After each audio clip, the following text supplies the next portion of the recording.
we're fighting chairs. Chairs. Chairs, yes. Oh, yes, and ultimate villain. And the new party leader has been thoroughly ignored. Basically, Hank never really agreed to this whole... Well, no, he agreed to it grudgingly, but he just rushed in. Now, there was some discussion of it afterwards about the who said what and who ordered whom and whatnot. Yeah. But everyone had rushed in to fight, and I think all the argument about, well, Cricket said this and didn't say that, I think that was all just like, we wanted to do this, now let's try and find justification for it. It really, was like, they just wanted to run down there and fight chairs. Except they kept, in the interviews, they were like, we're fighting chairs. Why are we fighting chairs? And like, you didn't have to do that. Didn't want you to do that. Anyway. It was my revenge on them, because they use those chairs to throw and kill those goblins. So, sort of like, well, you want to use chairs against your enemies. Well, what if the chairs turn against you? Fortunately, we're not minions. Fortunately. For most purposes. So the fight was basically where we started.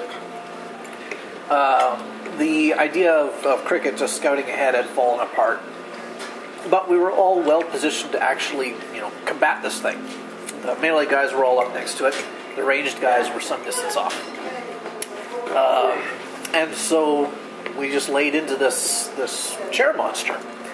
And it had already done, because we split halfway through the battle, it had already done... It had already used both its action points. It had done a couple of big fancy attacks where it had built discs of color and shot it at them or whatever. And so the rest of the battle was actually fairly straightforward. It was mostly it just pounding on them and then pounding on it. It did have an attack where a few chairs would rise in the air and form discs of color under them, and then it would crush you under them. But it kept missing with that. I finally got Croesus with it, and it was a painful attack. Mm-hmm. And Croesus went down a couple times, and there was quite a bit of healing going on, but it was actually, despite the fact that there was some interesting, it would have looked interesting, mechanically it was a fairly straightforward fight from that point on. They basically pounded on each other till they died. And then we retreated from the chair room, and Cricket gave everyone a piece of her mind about how, this isn't how you're supposed to do the whole follow the leader thing. I didn't ask for this, but you made me the leader. I was told, be the leader, therefore I will be the leader. And that means you have to do what I tell you to do when I make a decision for the party. Now, I think that their argument was valid that Cricket never really said, don't come in here to protect me when if the thing attacks. I was screaming my head off about that the whole time. It's true. She was after the fact. And granted, there were a lot of chairs screeching at the same time. But... No, I think they were just justifying their actions. And Croesus also had words with Hank, basically saying he's not a proper soldier. And Hank was just like, whatever. I actually think that I mentioned last time, I think that they should order you to place more value on your own life. that kind of happened in a way. Yeah, I grudgingly am. I mean, and it's not like Cricket's suicidal. She's not trying to get killed. And they did say, if you're wiped out, then the party is leaderless from that battle. So you have to, for the sake of the group, you have to not just sacrifice yourself pointlessly. But there are others in the party that can step forward into the leadership role. So, Croesus is. You should assign a first lieutenant. Croesus is quite logical, except for the fact that he's insane. Mm-hmm. And it's lovely how that crops up every once in a while. Like we were discussing, the whole, how we need to come together as a party and have goals and make sure that we're working in unison towards those goals. And it was all very logical, and it's like, and of course, the number one goal that we should work towards is closing the rift. I was like, oh yeah, right, Oblin. I forgot, he's crazy. He was making so much sense, but yeah. mean, he is quite rational. It's just that he has sort of a flawed view of reality. Yeah. And he just said he didn't want to be the leader because even though he's most qualified, he's the dreamer. So his mind is preoccupied and filled up with being the dreamer. So, man, it looks like this soup is going to take me forever to eat.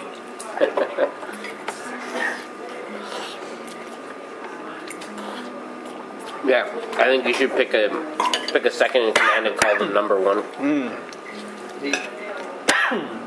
Personnel often ends up apologizing for things that happen, like, you know, like they get attacked by chairs and everyone's like, it was weird we got attacked by chairs. He's like, yeah, sorry guys, I'm trying to change the dream, but it's just hard. I don't know why I was thinking of chairs.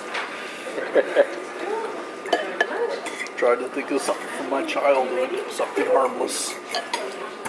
This is Stay Puft Marshmallow Man. So anyway, So, Cricket stayed leader. Yep. Hank voiced even stronger opposition to this plan, but ultimately, didn't pan out for him. so we progressed back down to the chair room to sift through the wreckage and see if we can figure out what's up with these chairs. And we couldn't really figure out what's up with these chairs. I mean, we didn't make high enough Arcana checks. We found a chair that was in reasonably good condition, but we couldn't figure out what it was for or anything like that. So we finally just shrugged and said, chairs, and moved on.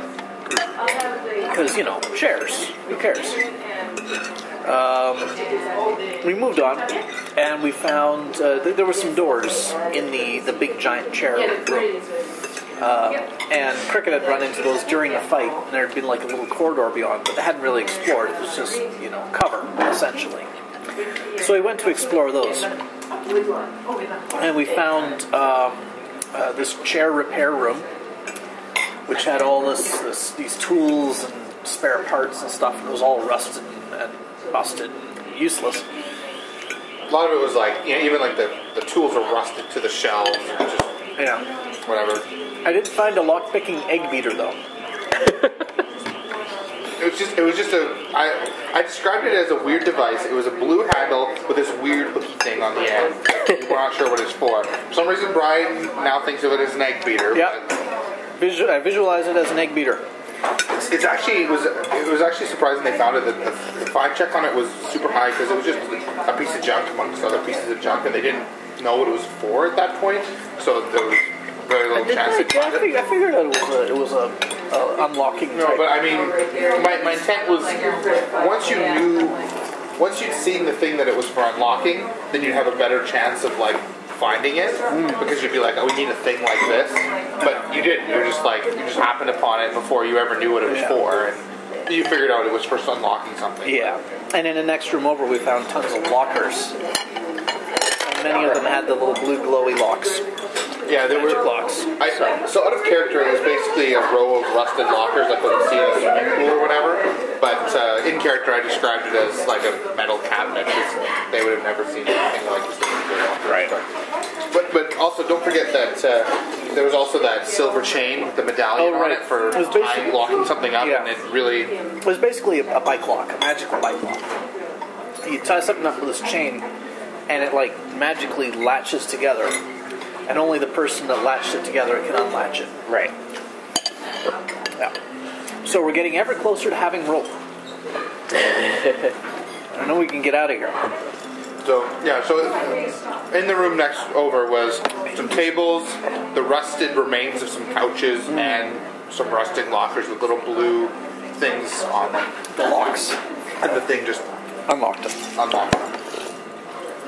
And I can't remember. What did we find in the lockers? Anything good? Yeah, you guys searched through it. It was mostly like rotting clothing, but you basically gathered up a bunch of like spare change. Oh, right. It was just money. And it was a bunch of gold and stuff. There was 2 potions of healing, I think, and a gem. But ultimately, it was just some random money, basically. So after that, we found a locked door. Oh, just aside. Hopefully, John won't mind this, but. Like, that may be seriously ancient coins. That may be worth more than gold. To the right person, right? Yes, Ood coin collectors. Yes, the mighty Ood. This coin, it's got like 3 gold pieces worth of gold in it, but since it's made by the ood, I'll pay 2 gold pieces.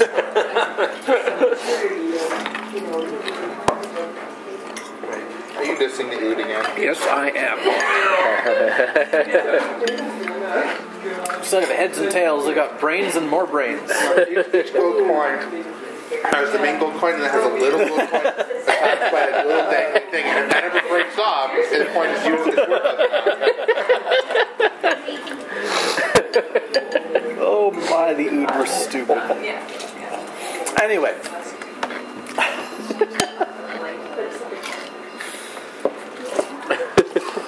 So you'd finish in the locker. Yeah. We found a locked door. And, Actually, you could hear something behind it, too. yeah, sort of a wom-wom thingy sound. There was some magic wah-wah beyond it. That was a humming thing. So, it's a locked door. Cricket tries unlocking it, but it's got a really tricky lock, and I roll terribly. And I end up breaking the lock. And also, and when he broke the lock, or when there was some failed attempts, I remember because there was this wah wah wah wah. Yeah. Wah. But then when it was a failed attempt, there was this noise inside. Yeah. Wah wah wah wah Yeah. wah wah wah. I figured it was probably a coincidence. So after Cricket broke the lock, unfortunately, we had to turn to the other lockpicker in the party. We had Hank unlock the door. And it's hanging there partly on its hinges now. And so we get through it, and there's I forgot about that. But I actually knocked on the door. I believe it went silent in the room at that point. Even the wah wah stopped when you smashed on the door. Yeah. And we had to climb over the door because it had like some electrified defenses on it. Well, that mainly came about because you broke the lock. Aurora fell on the door and was like, "Wah," like that. Yeah. There was quite a bit of challenge getting over the door. Every time Aurora tries to get through some small opening that has electrified edges, she falls in there and gets stuck, and it's awesome. Yeah, a couple people fell. A couple people just got over. A couple people fell inside, so at least they made it through but got hurt. But Aurora, I don't think Process both fell back outside. I have to try again. Well, she did fall from the sky a lot, so falling may be her thing. She's very clumsy. Actually, what I expected to happen, so I said Hank, it was a really tough door, but he rolled high, so he busted it half down. What I expected him to do was just to bust it again, but instead everyone climbed over the door and got hurt, which was fine. So inside the room, inside this door, there's this big room, and the door leads to these catwalks that like go through mid-level of the room. Below are all which I pointed out where it would have been even that alone was like mind-blowing because it's like these metal catwalks. What? You can't make that much metal together. That's like 1,000 swords. Yeah. I don't know. I mean, this sort of thing is known. Ruins and stuff. We wouldn't be like, oh, they must have been gods. No, but it's still awesome. Like, oh, they had brains hanging out of their faces. That nullifies all of their accomplishments. Ryan, you're just Buddhist. Yep. If I ever see one of them, punch it in the neck. Or whatever that dangly thing between the brains is called. Anyway. The nuck. The nuck. In the mouth neck. Or whatever.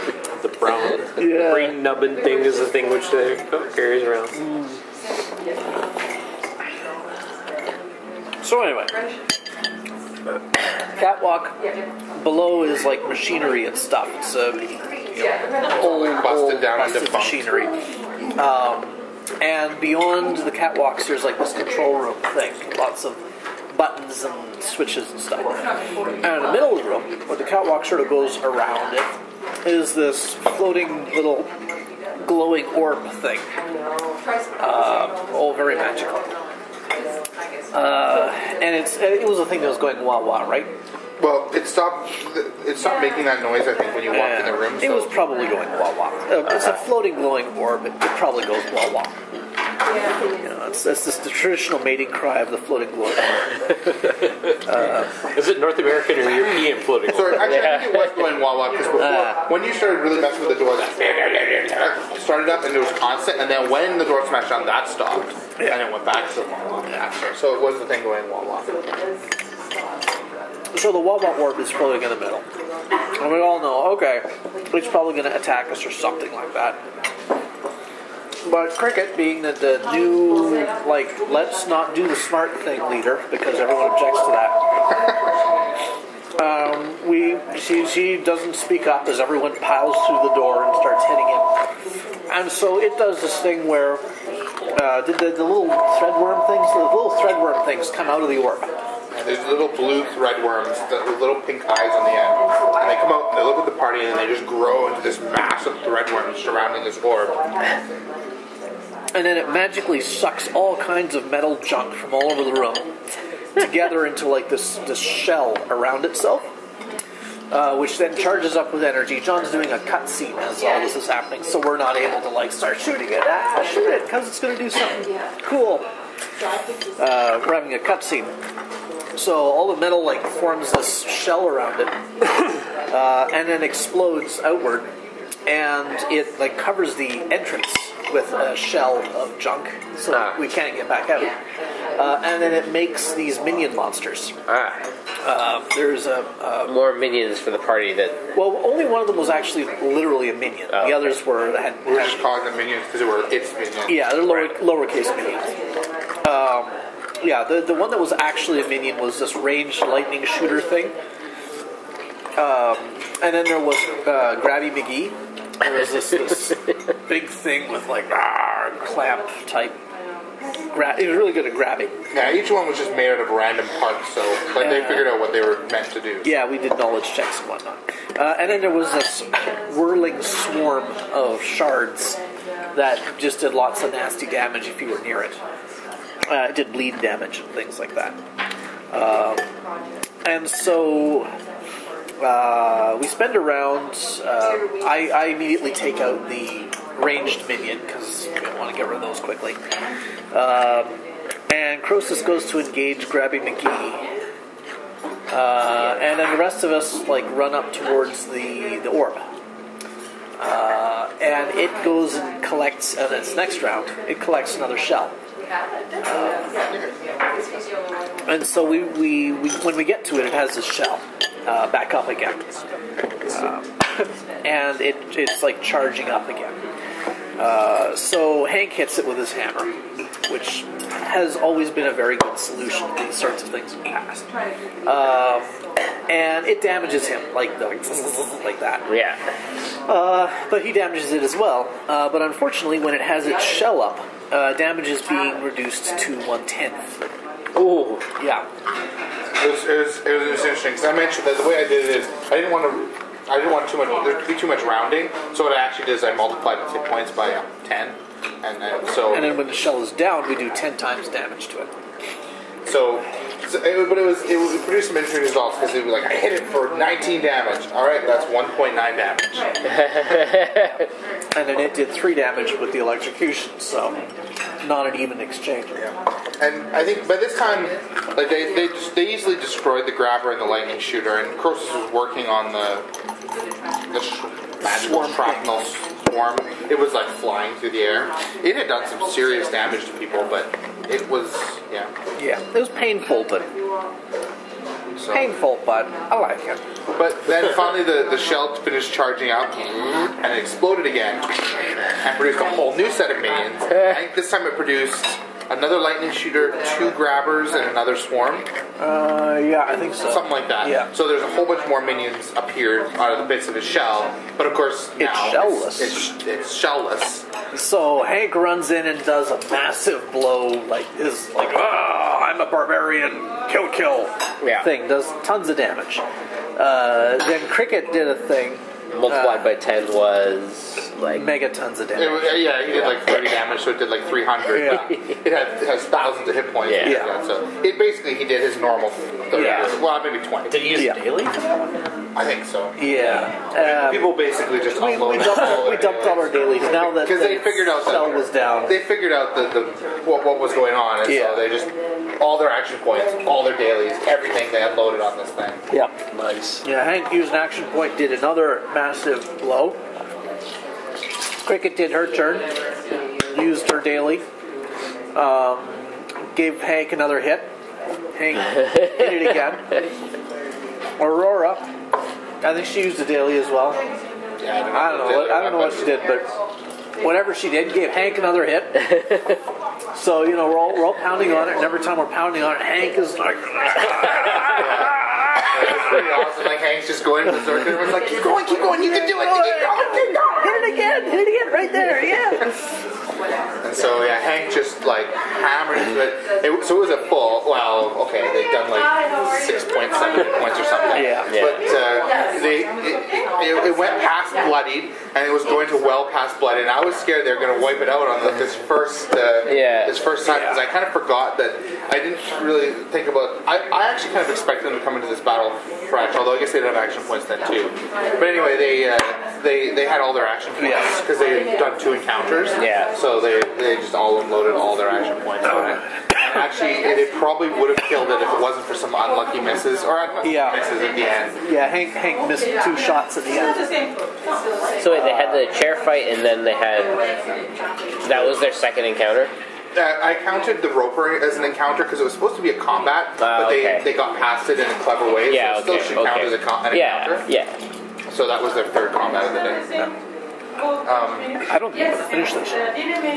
So Well, you gotta talk about it. they hammered on that thing, and I was scared it was going to die, But he won't get it didn't. right. Their turn ended, and then it formed another shell. Yeah. And that's actually where we have to call it for the night. So. Okay. With it shell up, we're just going to turn on the minions now. Deal with the minions for a bit. Yeah. It's a fun fight. It hasn't actually done anything. It's just made minions. Yeah. And been electrified when we hit it.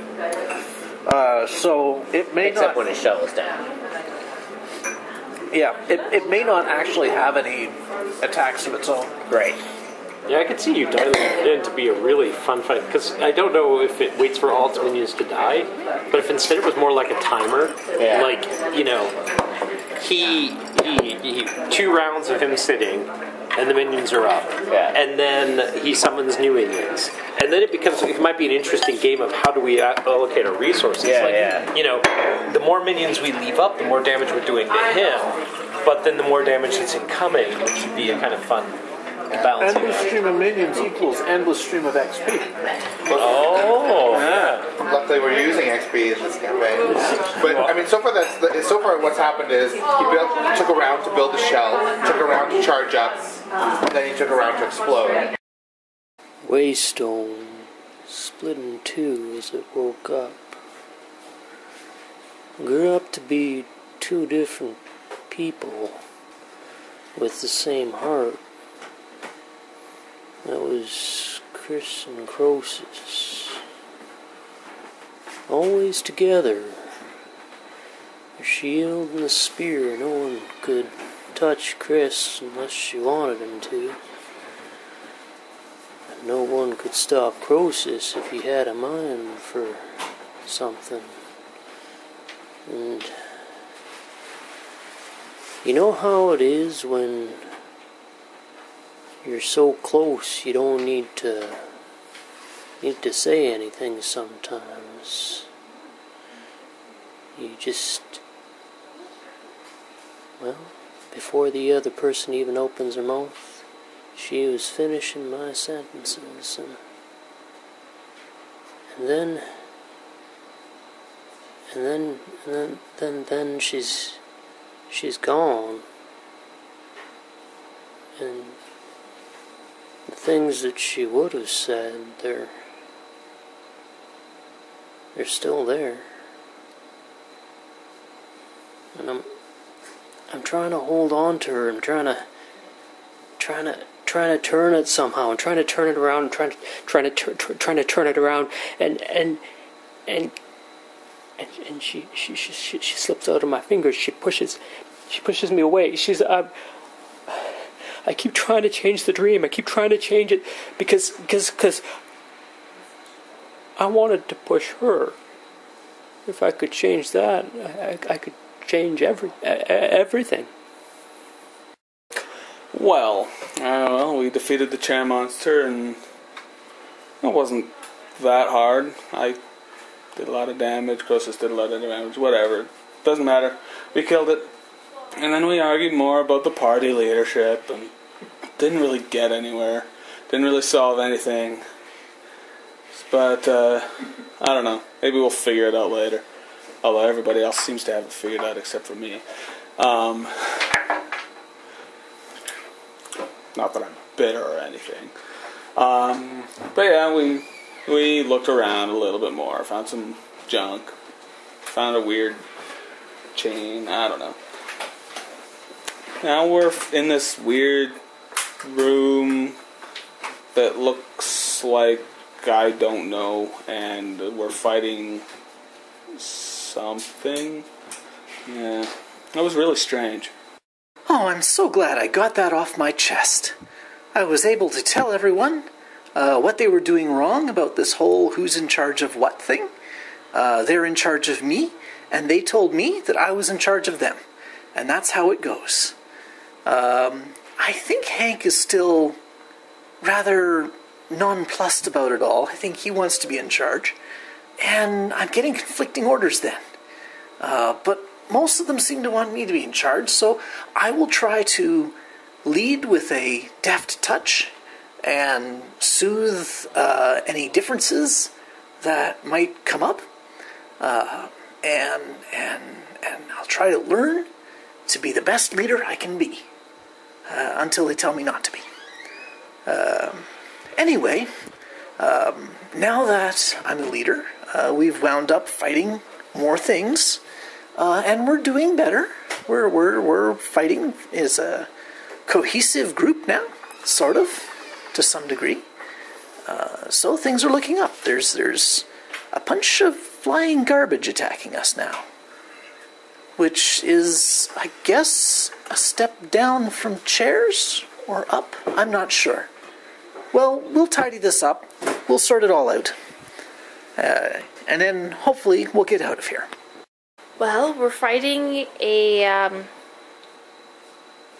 parasitic ball? Glowing thing? It's very strange. But you know, I had this great shot. You know, like in snooker, when everything just lines up just so and it goes into the hole. Yeah, it was good. I threw it and it looked like it was just a complete miss. It was no good. But the snake boomeranged and turned into bees. And it was all good. It was perfect. Yeah. Dear Diary, well, I've seen Aderon do eagle boomerang bees and bees boomerang bees, and I think I one time saw eagle boomerang eagle, but I have never ever seen snake boomerang bees. It was very exciting. I'm so glad that I saw that. Aderon is such a neat guy.